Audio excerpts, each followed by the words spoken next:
either Aaron or Bilal. I will give a short introduction, and then my colleagues from across the country will be providing prepared remarks, and then we'll take questions from members of the press. We're here today because yesterday the Trump administration issued a stop work order to nonprofits across the country. Those nonprofits provide essential legal services to unaccompanied children facing deportation. This is brazen cruelty against the most vulnerable. Children as young as toddlers, teenagers fleeing violence, many kids who need help across the country. The Health and Human Services funding that flows through the Office of Refugee Resettlement helps more than 100,000 kids each year. And if this funding is not restored, over 26,000 kids will lose attorneys and will have to go to court alone. This is obviously unacceptable. And this is, to my mind, the most significant attack on immigrant children since family separation. My colleagues are going to speak about what this funding means, the issues, and the kids across the country who get help from this funding. And with that opening, it's my pleasure. We'll start with Daniela Hernandez Chongkoy, founder and directing attorney of the Law Office of DHCC. Daniela? Hi everyone. As Michael said, I'm Daniela Hernandez Choncuy. Our law office is based here in Pasadena, California, and we provide legal representation to unaccompanied children, most of them in long-term foster care programs here in the Southern California area, but also to children released to the community. Our very small office represents 63 children who have been impacted by the stop work order, and almost half of them are in these foster care programs. This includes our youngest client, who's a 2-year-old. It also includes a young mother, also in foster care, who will age out of the program imminently, for whom we are actively working to secure a safe release. This includes clients who have court hearings on Friday, requests for evidence, and deadlines set by the immigration agencies for next week. And as we're all grappling as attorneys on how this order impacts our ethical duties and the rules of professional conduct that govern our profession in California, we're having to ask ourselves at the same time, what is this 2-year-old client supposed to do without her attorney? Who will speak for her in court? Who will explain to her and all of our other clients in foster care who have literally nobody, no adult in the United States to care for them, that they will now have to navigate a very complex legal immigration system on their own. Mind you that all these kids, all the children that we represent have legal immigration relief that they could seek and that they would obtain if they had an attorney. These are asylum seekers, trafficking victims. These are children that could qualify for special immigrant juvenile status, that without their attorneys, they would be left to peril. And that's the situation we're in. We will not abandon our clients, but this stop work order does put us in a position where we will have to restructure and respond. Thank you. Thank you, Daniela. Next up is Lindsay Tozlowski, President and CEO of Immigrant Defenders Law Center. Thanks, Michael. Good afternoon, everyone. IMDEF, Immigrant Defenders Law Center, is one of the largest providers of legal services to unaccompanied children in the United States. We provide comprehensive representation to more than 2,000 children under this contract who would otherwise be forced to go into an immigration court on their own. We also provide services including consultations and know your rights presentations to children being held in government custody.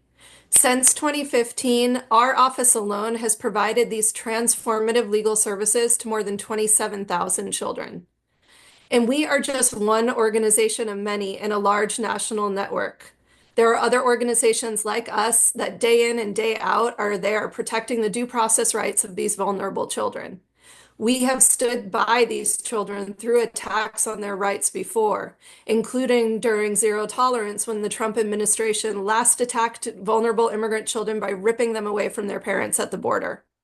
All our organizations yesterday received an order from the Trump administration telling us to abandon these children. The attacks on children, the most vulnerable group of migrants, has begun once again. IMDEF's youngest client is only 5 months old. This stop work order demands that we abandon our ethical and professional obligations as attorneys and leave her to fend for herself. We represent young girls who are survivors of trafficking, some of whom were raped on their journeys to the US, and the Trump administration is telling us to stop fighting for them. This stop work order tells us to stop working on pursuing legal relief for children. In many cases, our legal representation is the only thing standing between these children and deportation to places where they might be killed. If you've never been inside an immigration courtroom where children are trying to represent themselves, I want to try and paint that picture for you. Imagine small kids, some so little their feet don't touch the floor while they look up at a judge, trying to understand immigration law. They're sitting at a seat by themselves, wearing headphones so an interpreter can try to relay to them what the judge is saying. They'll be asked to give information to the judge, while a government ICE attorney, whose sole job it is to argue for their deportation, stands opposite them. As you might imagine, without a lawyer by their side, these kids don't have a fighting chance. This should not be a partisan issue. This should not be controversial. This isn't really an issue about the border, about immigration policy. This is about child welfare. And the question becomes, is the American public okay with attacks on the programs that serve the most vulnerable amongst us? I am not. We are not at IMDEF. We will see this administration in court. We will keep fighting, and we won't back down because thousands of kids' lives depend on it. Thank you. Thank you so much, Lindsay. That was just very powerful. Yersin Navidad, previously an unaccompanied minor, a program associate at the Immigrant Defenders Law Center, IMDEF.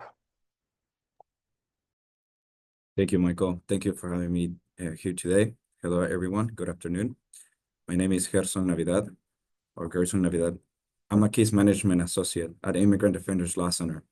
But first and foremost, I'm a living proof of why legal representation for immigrant children matters. At 16 years old, I was in government custody, alone and overwhelmed.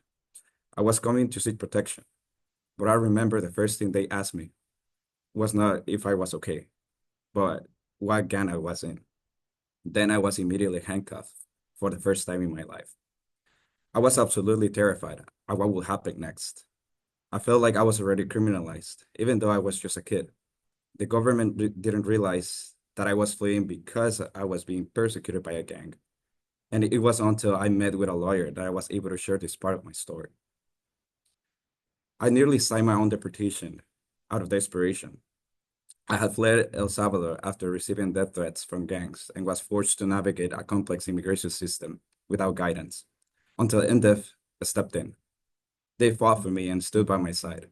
With their help, I was granted asylum, and I'm now a lawful permanent resident.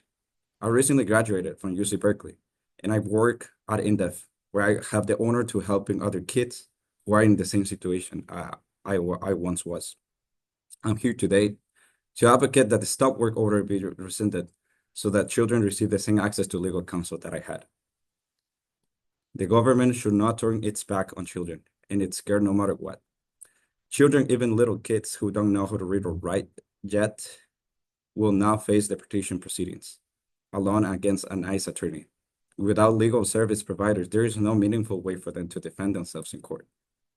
Children will be ignored, their stories won't be heard, and they will be denied the rights and the basic principle of being welcomed into safety, just like it says on the Statue of Liberty. This is a moral failure. Denying children representation contradicts the values that some Americans hold dear. It is really discouraging and sad to see that they're doing this to children, who are sometimes may not even speak Spanish and experience language barriers, or come from backgrounds that already pose difficulties in the system. It is devastating to watch the American dream become eroded by its own government. Unaccompanied children deserve more. They deserve safety, and they deserve legal counsel. Thank you. Thank you so much for that.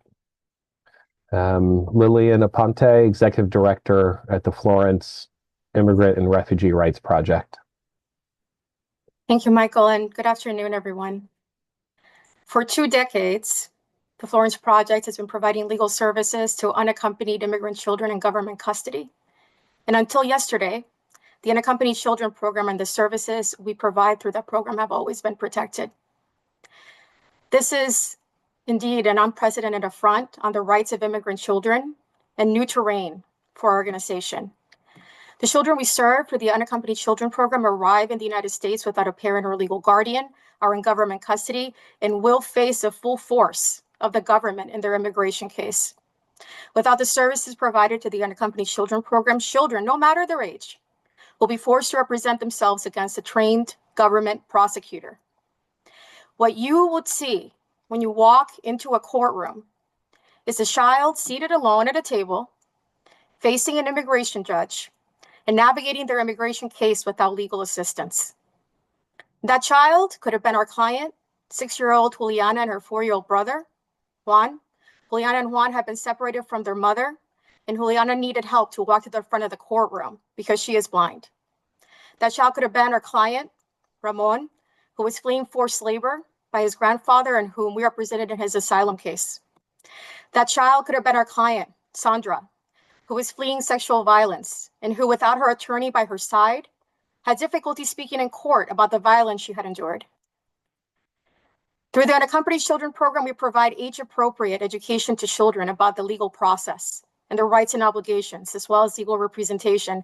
These services are critical to safeguard minimal thresholds of due process. With a stop work order in place, thousands of children could be forced to represent themselves in their deportation proceedings with no legal education or support. Legal service providers are also eyes and ears on the ground in children's shelter facilities.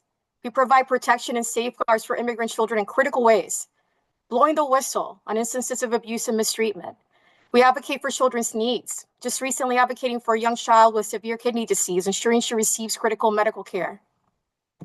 Through the Unaccompanied Children Program, thousands of children have received legal support and accompaniment during their immigration cases, ensuring that they are not alone navigating complex legal proceedings. And these critical services must continue so that we can ensure that children aren't forced to navigate their immigration cases alone. Thank you. Thank you, Lillian. That was wonderful to hear from you. Susan Reed, our last presenter, director of the Michigan Immigrant Rights Center. Thank you, Susan. Thank you, Michael. The Michigan Immigrant Rights Center, or MERC, has proudly provided legal services to every child in immigration custody in Michigan for the past 8 years. The sudden disruption in our legal services to children in federal custody means that our local Christian refugee organizations who administer foster care and group homes are thrust into the position of detaining children in violation of their legal rights. This cuts against their Christian values as well as the bedrock values we share as a country: fairness, due process, and the recognition of the unique needs and status of children. Our unaccompanied children's work through this program was instrumental in reuniting separated families in 2018. Many of the youngest separated children were brought to Michigan for foster care after being taken from their parents. We represented the youngest child in that crisis, 10-month-old baby Constantine Mutu. I know several of you reported on his story. And through our successful legal advocacy for children, baby Constantine and every separated child brought to Michigan in federal custody was reunited with family by October 2018. We know that children who did not have lawyers and legal workers were not all reunited. And so to see this same group of vulnerable children targeted again and stripped of any legal defense is the gravest injustice. And it's really quite ominous. With respect to our ongoing direct representation cases, we represent 800 kids, the majority of whom, before yesterday, were very much on the path to green card status and the kind of safe and stable lives that go with having that permanent legal immigration status. Now their future looks much less clear, since the vast majority of unaccompanied children without lawyers lose their immigration cases. Our staff are highly skilled, creative, caring people who use stickers and stuffies and a little homemade wooden people courtroom set and a strong knowledge of world pop music alongside all of their totally unique legal and cultural and linguistic skills to connect with our clients. And we're supposed to walk away from them on a Tuesday afternoon? No. I just ask with full sincerity, as an American, how does anyone imagine that these kids' continued and completely unnecessary vulnerability before the law will benefit them, their families, or any of our communities? Thank you. Thank you, Susan, and everyone. That was all very powerful and very indicative of how much of a crisis this is and the loss of funding is going to be for the children. I'm going to start looking at questions, and we're going to start with a question from the chat. And Lindsay, I'm going to toss this one to you. Does every unaccompanied child going through ORR get a lawyer through this program? How many of the children who do have a legal representation are getting it through this program? So if you could talk to us about what this looks like from I don't think we have percentages, but just generally overall, what does this mean for the kids and counsel? Sure. So every single child going into ORR custody is getting contact with a lawyer, meaning that they receive legal services in the form of know your rights presentations and consultations. So every single child in government custody, we have this touch point with them that allows us to prevent things like trafficking. It allows us to ensure the safety of those children. It's one of the most important procedural safeguards for children in government custody. So every single child is able to meet with that attorney. They're able to get the Know Your Right presentation from the legal services provider. Not every child will have a representation, full direct representation in their case, although more than 26,000 nationwide, many of whom are in government custody, in long-term foster care programs, or who have been reunited with family in our communities, who are going to our public schools, are fighting their deportation with attorneys who are the only thing standing between them and deportation. So while not every single child that goes through the ORR system is given full direct representation, every single one is given the safeguard of being able to meet with a legal service provider and be given the absolutely vital, sometimes life-saving, always transformative information so that they understand where they are, so they understand what part of the procedures they are in, and they are most importantly given a fighting chance at being able to mount a defense to allow them to stay safely in the United States. Absolutely. And I think to follow up quickly at Amica Center, helping children held by the government around the capital region, I think Susan also was spot on. The attorneys and advocates and paralegals who do this work are very special people, and they are so child friendly and so good at what they do. And it's a real shame that Trump has put this funding and their funding in his crosshairs. The next question in the chat, what happens to these children if they get a deportation order? Who takes them to their countries? And what happens if they have relatives in the United States? Lillian, do you want to field that one? I can guess right there, and I see another one for me right after that. Or I can give this one to someone else and take that other one, whatever makes the most sense. Why don't you do, we have a lot of questions, so why don't you do both, Sure. And then we'll do the next person.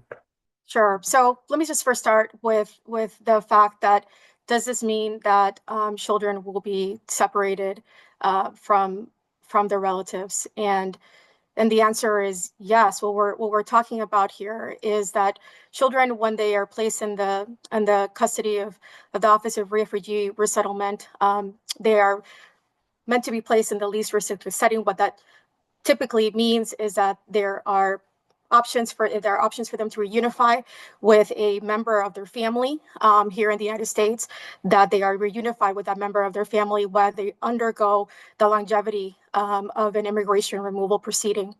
And what the ultimate outcome of an immigration removal proceeding means in the case of a child who has fought for relief and potentially is issued a deportation order is that, yes, that deportation order must be ultimately executed. And so we are talking about understanding and seeing ways in which children may ultimately be removed from family members.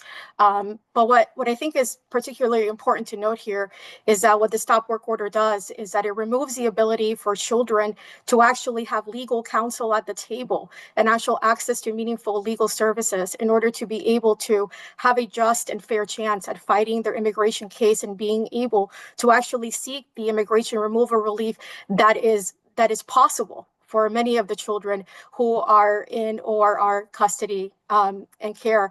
And taking the next question that's there, talking about, well, what does this mean for children, particularly in Arizona? And can I speak to the scope of the need in Arizona? I will say that right now there are over 800 open cases that we are holding for unaccompanied children here in Arizona. Just last year alone, we did over 1,200 Know Your Rights presentations. We had over 10,000 Know Your Rights participants in immigration detention facilities, and we did over 9,000 consultations. And so the need is great, and the need continues. And the stop work order is obviously placing a constraint and a restraint in our ability to continue to perform this work.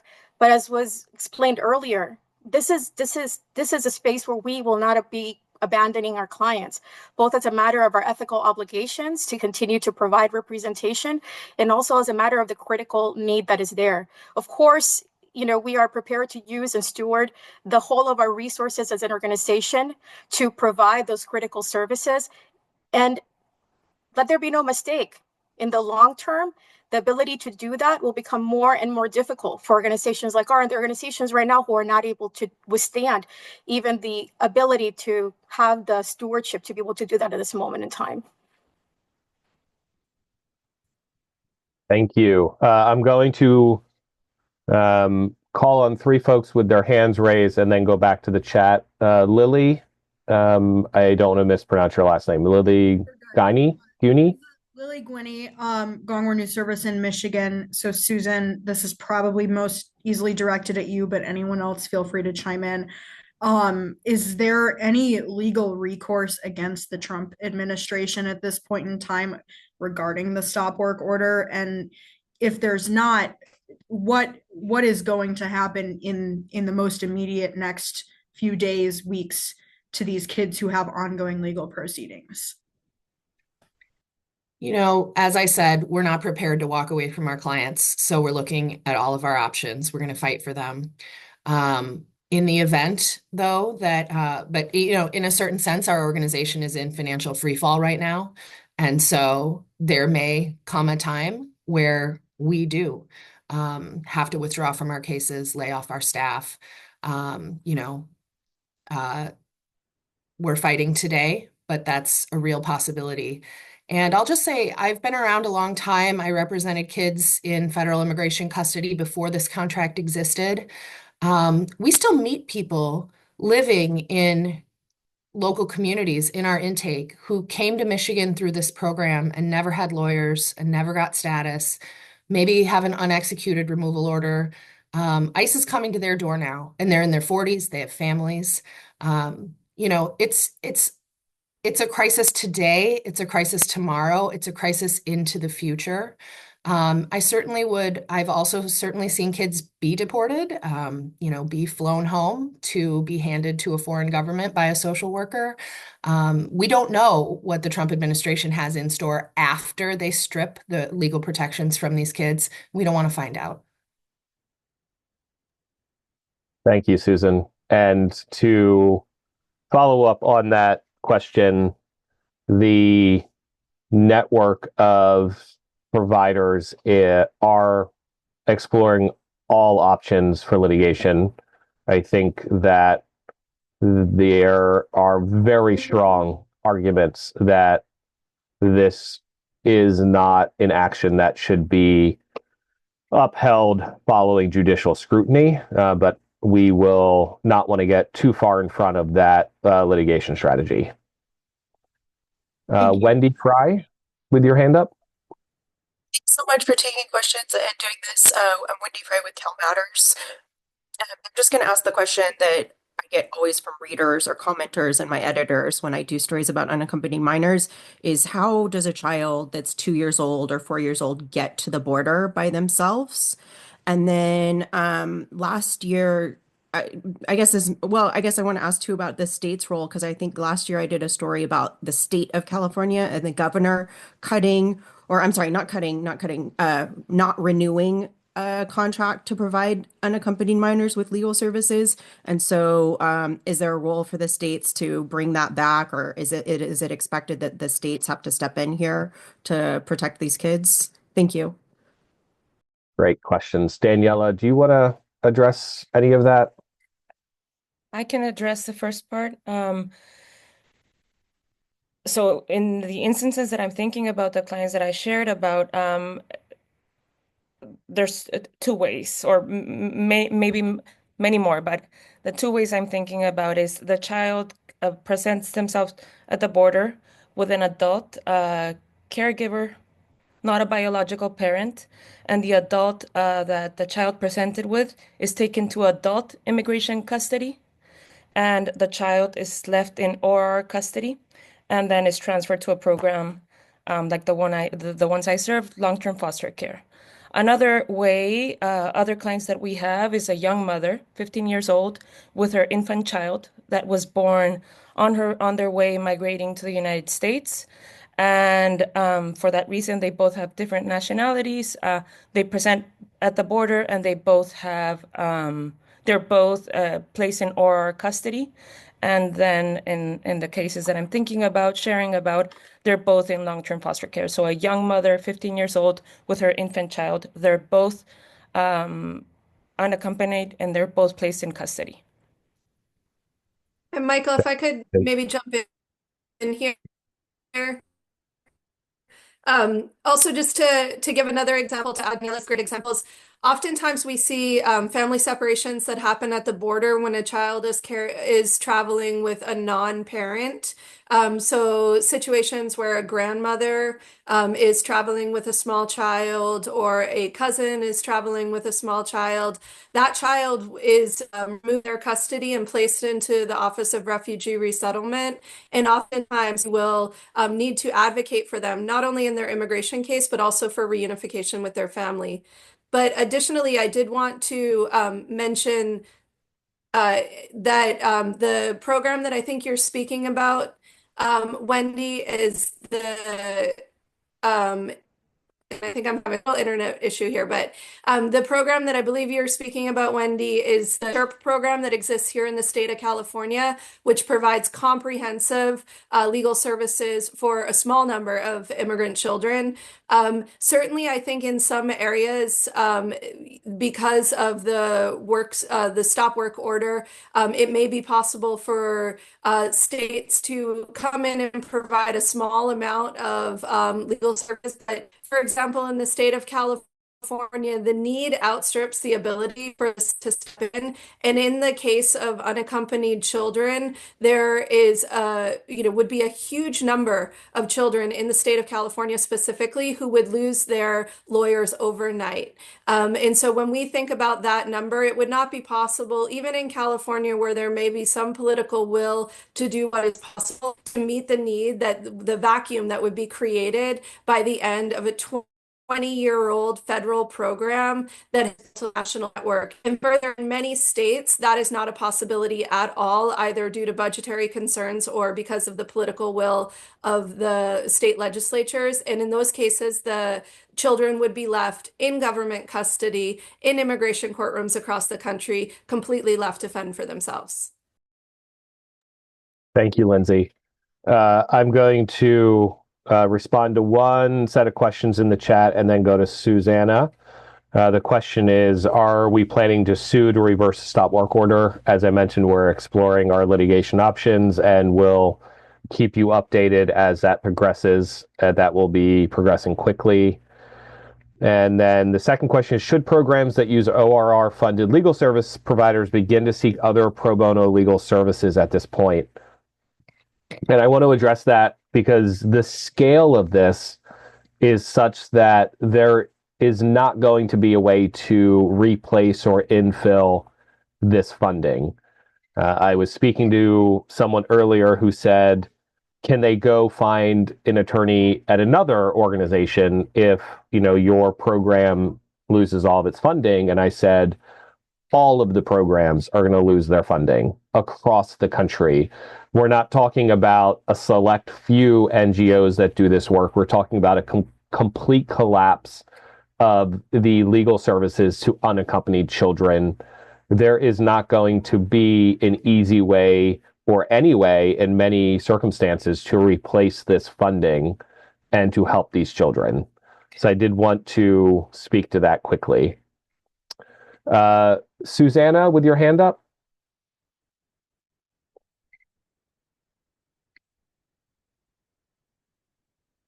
Susanna Barrios. Okay, we will swing back to Susanna if she is available. Oh, I'm sorry. I raised my hand by accident. I apologize, and I couldn't unmute. Oh, no worries. We But all thank you, raise everybody. we all I'm raise learning our so hands by much. accident sometimes. Okay, so Kirsten, I don't. This question is, would you be comfortable providing a little bit more detail about your background? But I want to make sure that first part is, are you comfortable? I do not want to ask you to provide more than you are comfortable providing. So if you are comfortable providing a little bit more of your story, please do so. If not, we'll move to the next question. Sure. Yes, I can provide a little bit of my background.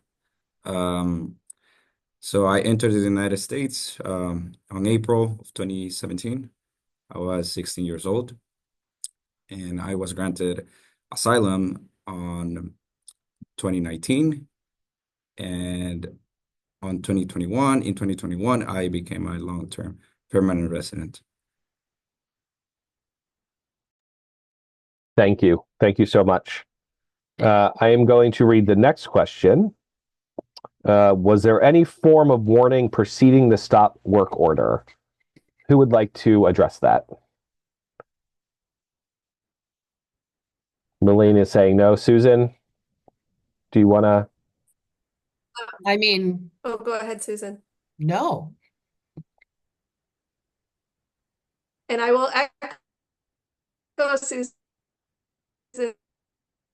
answer to say that given the work that we do, and also because this has always been considered during COVID and during other times an essential service,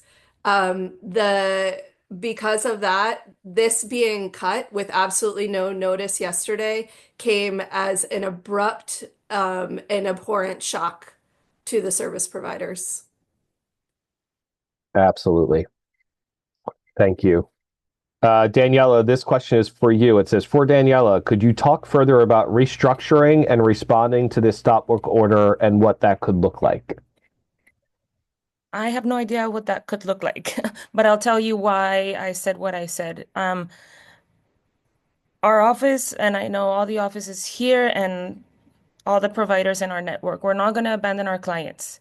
But what this means to us as organizations, law offices, nonprofits, is we are going to reach a point where we're going to have to ask ourselves, how are we going to pay our staff? How are we going to be able to sustain our organizations when we are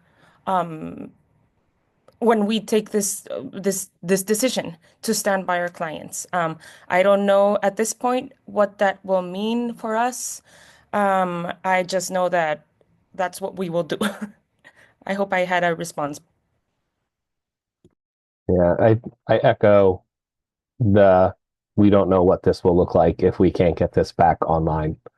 The next question, will the children with legal representation who have upcoming hearings continue to have legal representation, or will they have to face the trial on their own? I can say for Amica Center that we continue to provide services to the children with whom we are working. We have both an ethical and a moral obligation to the children. So we are continuing to do the work. We are not getting obviously funded to do so.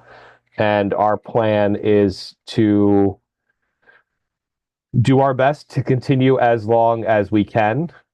Our mission is to provide legal services to immigrants who are facing deportation, and that's what we do. Lillian, is that where you're at with the Florence Project? It is, Michael, and I just want to echo what you've said and what others have said, that we right now, as attorneys, have an ethical obligation to represent children that we've entered into representation for, and to not abandon them and to create harm in their legal proceedings. And so what the stop work order does is it places attorneys who bear and will continue to evaluate their ethical obligations in an impossible position to consider what they could possibly do in a long-term situation where this funding is not available. And as an organization, we obviously, are going to continue to show up and do the work that is there before us, and we're going to continue to steward the whole of our organizational resources in order to be able to accomplish that. But there is a reason that this program is in place to provide minimal threshold legal due process to children in immigration removal proceedings. It is critical that that resource is there in order to have a long-term continuation of those services. Thank you for that, Lillian. I'm going to put out a last call for questions. While we are waiting for any last questions, let me say this. You have been listening to 6 of us speak about this work. We could have easily presented you with hundreds and hundreds of social workers, attorneys, case managers, paralegals who are doing this work across the country. And it is an incredibly talented group of people that we're lucky to work with. Is there I assume that's a typo, a coalition of immigration lawyers that are ready to volunteer their services for these minors? I'm afraid people will seek private legal representation. Susan, I think you mentioned pro bono earlier. Do you want to speak to this? Sure, I can talk about a time before the Acacia Network was present in Michigan. Our local refugee organizations would go to churches on Sunday morning and say, does anyone want to help a child? And if you want to help a child, I was the one nonprofit lawyer in town at the time. They would give that lawyer my phone number and say, Susan Reed will teach you how to do it. And then I would receive a call. That said from someone saying, well, I don't speak Spanish, so how do I get free interpretation? I don't know anything about immigration law. And I don't want to go to Detroit, where the hearing is. So explain to me again how I'm supposed to help this kid. It was not an efficient system. And so, there's often a belief that, there may be private attorneys, there may be families with thousands of dollars that it costs to hire a private attorney. But there's often a belief that, if these specialized nonprofits can't represent the kids, other attorneys will step up and volunteer. But we have pro bono programs that provide the training, the mentoring, the structure, the interpretation resources, so that volunteers can successfully represent these kids. Without those structures, pro bono volunteer attorneys will not replace these services to kids. Very well said. Could I add something to that? Of course. In the terrain that we're in truly is an unprecedented terrain. And when we're talking about the generosity of attorneys in our community coming to this moment, we're appreciative of that. And we have to understand that there's an ever-evolving landscape of law and policy that is, even for the best attorneys managing this complex legal system, it is still an undertaking. And these are network providers who have been doing this work for years and years, gaining expertise. So when we think about pro bono attorneys in the community, that is truly a challenge for them to enter what is really an unprecedented terrain in many ways in the world of law and policy in immigration. And truly, it's an effort of the legal service providers to mentor those attorneys and to put resources into doing that. What it may have looked like to do that at a moment in time is just simply augmented by the terrain that we're navigating right now and the increasing complexity around that terrain. And Lillian, stay off mute for a second. I'm gonna hit you with the lightning round. So the first question is, does this only impact nonprofits or does it also impact private attorneys?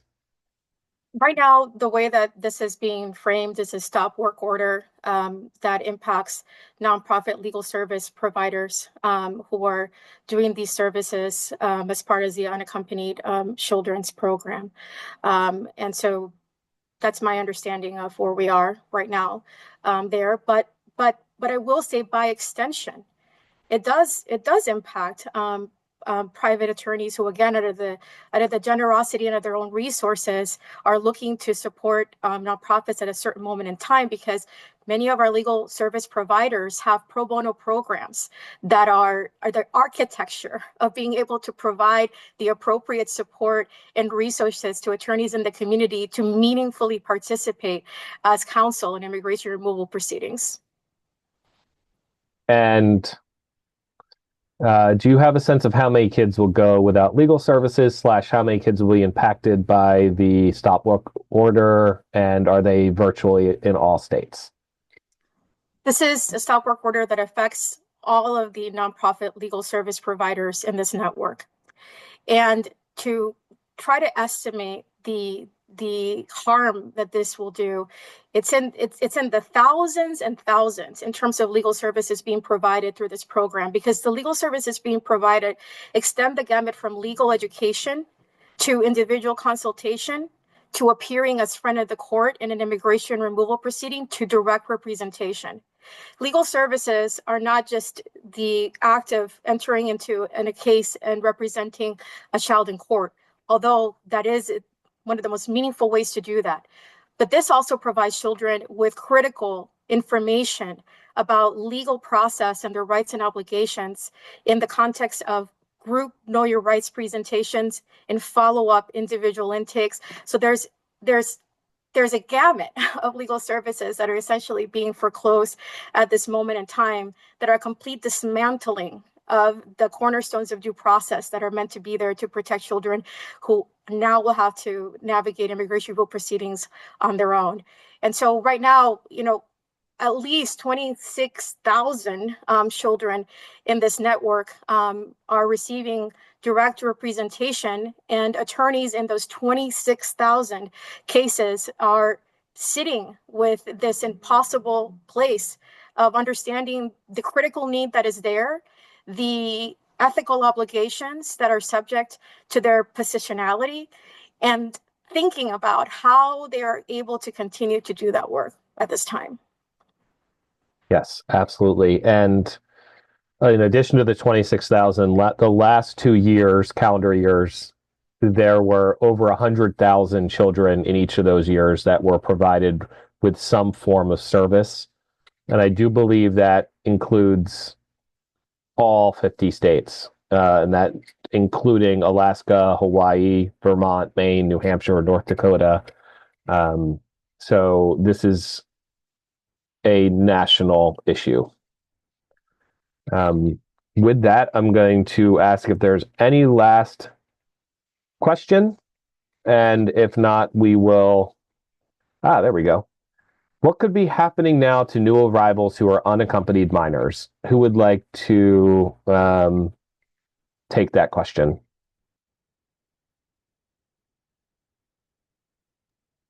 I mean, I can say, Michael, today they're coming into ORR custody if they're being properly processed at the border, which is a big if. But I know they're coming into ORR custody, and they are not going to get information about their rights. They're not going to get the legal screenings unless and until these services are restored. And that's a legal concern and a grave concern from a basic fairness point of view. Most systems don't let children interact with a legal system without a lawyer. State court systems, other national systems, I've recruited pro bono volunteers who from the child advocacy community at our state level, and they've said, "Where's my guardian ad litem? Where's my guaranteed payment for representing this child?" Like it blows their mind that it's possible for this situation to even happen.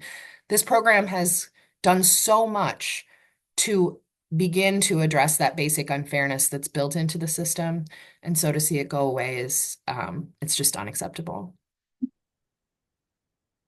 Thank you, Susan.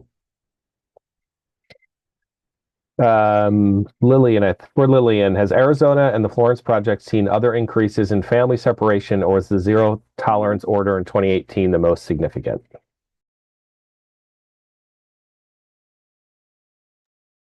So certainly the zero tolerance policy created an unprecedented situation where we saw the harm of family separation full scope.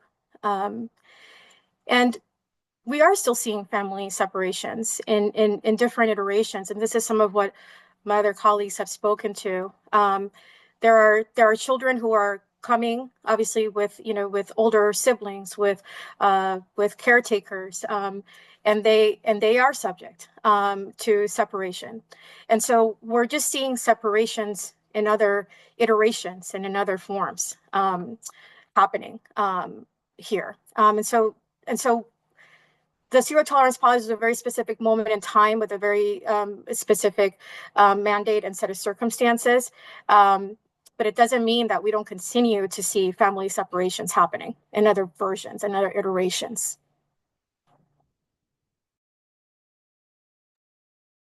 Thank you.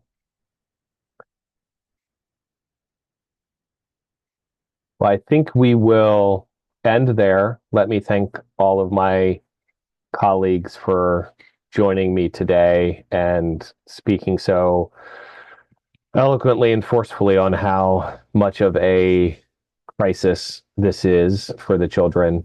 And if you have follow-up questions, please reach out to Erin or Bilal, and they can direct you to the right NGO to answer your questions.